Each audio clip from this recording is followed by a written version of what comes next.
নমস্কার সবাইকে। কেমন আছেন সবাই? আশা করি ভালো আছেন।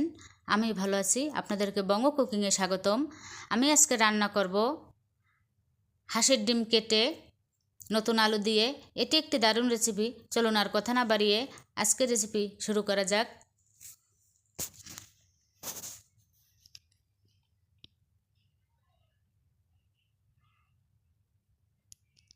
আমি এখানে 4টা হাঁসের ডিম সিদ্ধ করে খোসা ছাড়িয়ে নিয়েছি। পরিমাণ মতো পেঁয়াজ কুচি, রসুন কুচি, কয়েকটা কাঁচামরিচ কেটে নিয়েছি। নতুন আলু কেটে ধুয়ে নিয়েছি।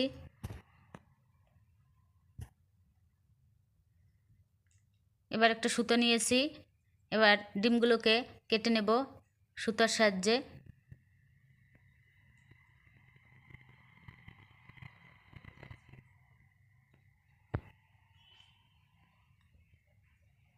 দেখুন আমি কিভাবে কাটি।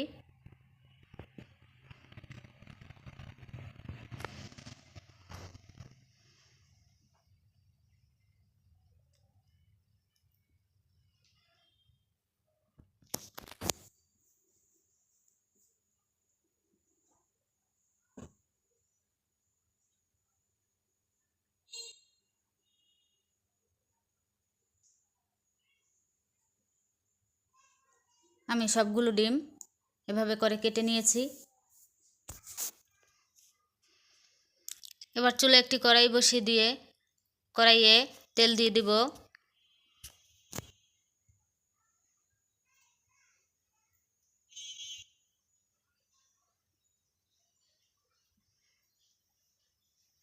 তেলটা গরম হলে এক এক করে কেটে রাখা ডিমগুলো দিয়ে দিব।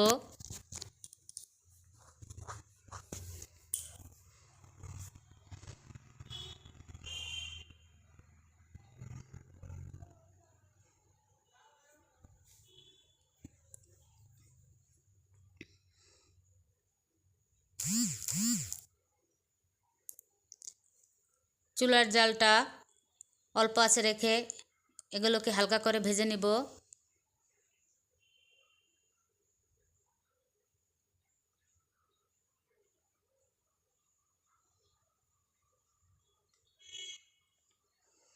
ভাজা হয়ে গেছে, এখন তুলে নিব।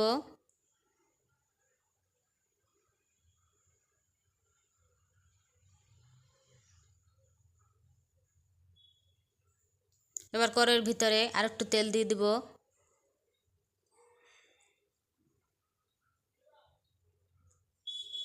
এরপরে পেঁয়াজ কুচি দিয়ে দিব, রসুন কুচি দিয়ে দিব,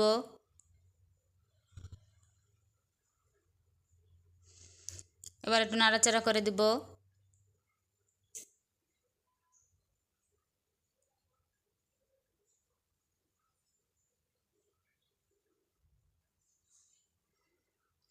পেঁয়াজ রসুনটা একটু ভাজা ভাজা হলে স্বাদ মতো লবণ দিয়ে দিব।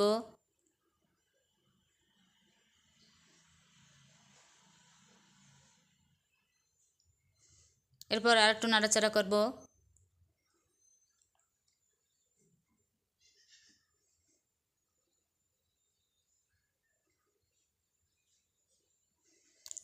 এরপর কেটে রাখা কাঁচামরিচ দিয়ে দিব।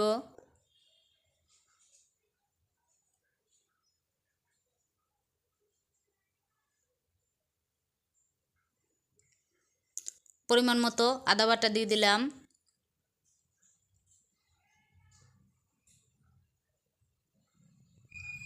এরপর আর একটু নাড়াচাড়া করে দিব।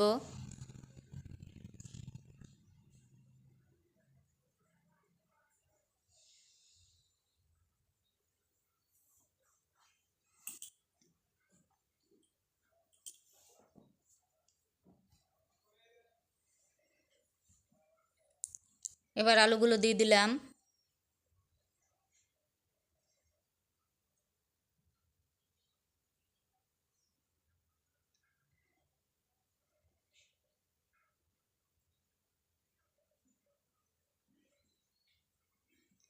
এরপরে পরিমাণ মতো হলুদের গুঁড়ো দিয়ে দিলাম।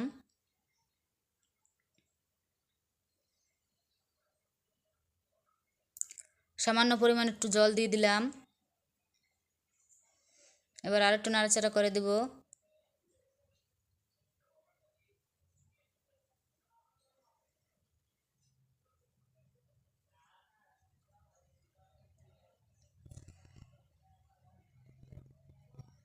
পরিমাণ মতো জিরের গুঁড়ো দিয়ে দিলাম।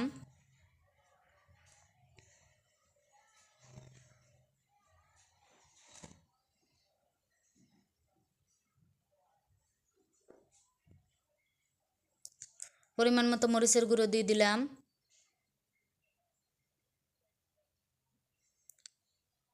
এবার মশলাগুলো আলুর সাথে ভালোভাবে কষিয়ে নিব।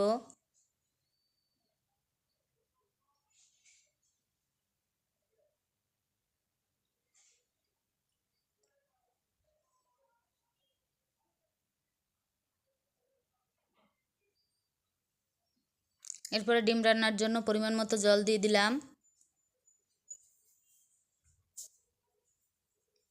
জল দিয়ে আরেকটু নাড়াচাড়া করে দিব।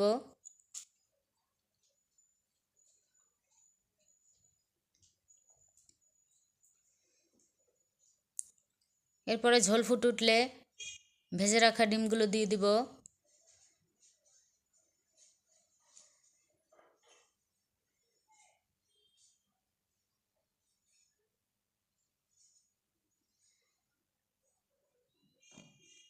এবার আস্তে করে একটু নাড়াচাড়া করে দিব। আমি এটি প্রায় 10 থেকে 12 মিনিটের মতো রান্না করে নিয়েছি। এরপরে নামানোর আগে ধনেপাতা কুচি দিয়ে দিলাম। পরিমাণ মতো গরম মশলার গুঁড়ো দিয়ে দিলাম। এবার আরেকটু আস্তে করে নাড়াচাড়া করে দিব।